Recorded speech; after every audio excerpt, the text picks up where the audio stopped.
Here's a funny story I never told you, how I met you. And you don't remember this because we didn't know each other. So when towards the end of my career, my last, I think 4 fights, I lived in Vegas, or 3 fights, I lived in Vegas. And I used to go out to the UNLV track because that's just where everybody trained. And my coach at that time, Dewey Cooper, we used to always run that track.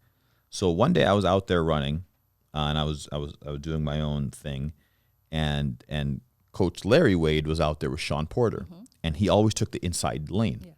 And I liked the inside lane. So I was running on the inside lane, doing my own thing, and I saw them there, and I recognized Sean.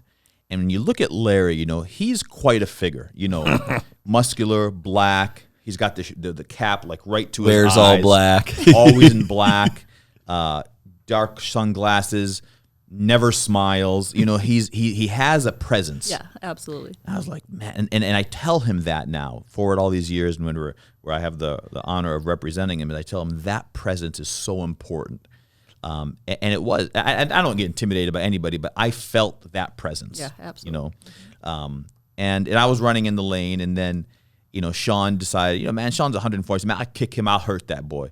But he's 147 pounds running behind me, and so Wade yells, "Lane!" I'm like, man, you. And he goes, "Lane!" Man, this dude's gonna get kicked. Both these dudes. I'm thinking I could probably whoop Sean. I'm not. I got a good shot at Wade. If I break his knees first, that'll be good. And I'm assessing in my mind how this is gonna go down. He's like, "Lane!" And I was like, damn it. And I went over to the right, and then he went by, and I went up to him, and I was like, "Hey, how you doing?" I go, "I'm Amer Abdallah." And he's like, "Yeah, I appreciate that, but when my boy's running that lane, I'd expect you to get out of that lane." I go, "Listen, I'm training out here.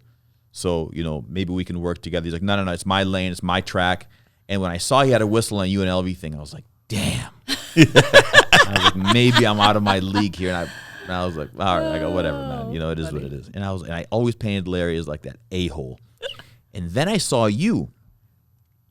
And you were out there one day with your girls, and you guys were doing something, and I think I was just about to get running. I said, "Hey, are you guys using the track?" And you're like, "You're fine, go ahead." I'm like, man, it's a bunch of a-holes out here. Like, you thought I was? The meanest people ever. They were so mean.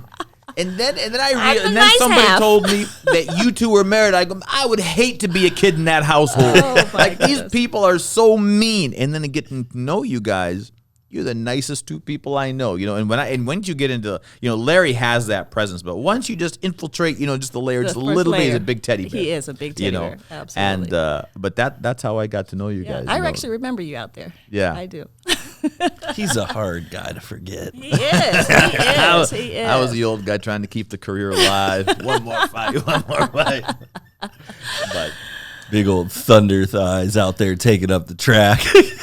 You got to do what you got to do. You got to do what you got to do. So Larry now is, of course, involved with so many different fighters. I see you at all the fights. Do you enjoy the fight game? I do. You know, I just love seeing the progression, because I see these guys work. I see them train. You know, I can see everything they put in behind the scenes, and then to go out there and be a part of that, you know, final production.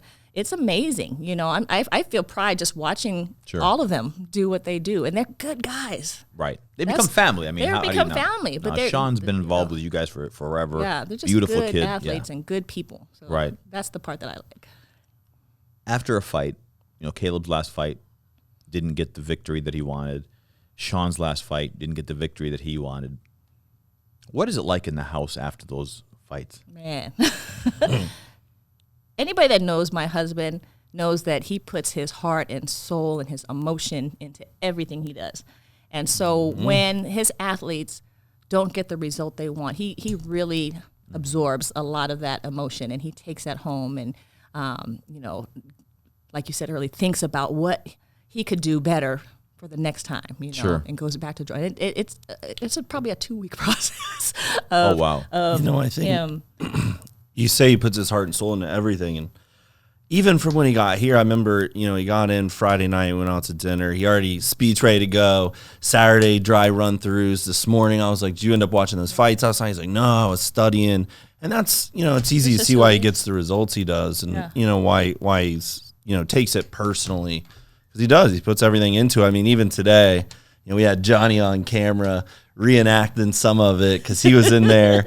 You could hear him from the other side of the office. Absolutely. Like he's so passionate. And then there's you, Yeah.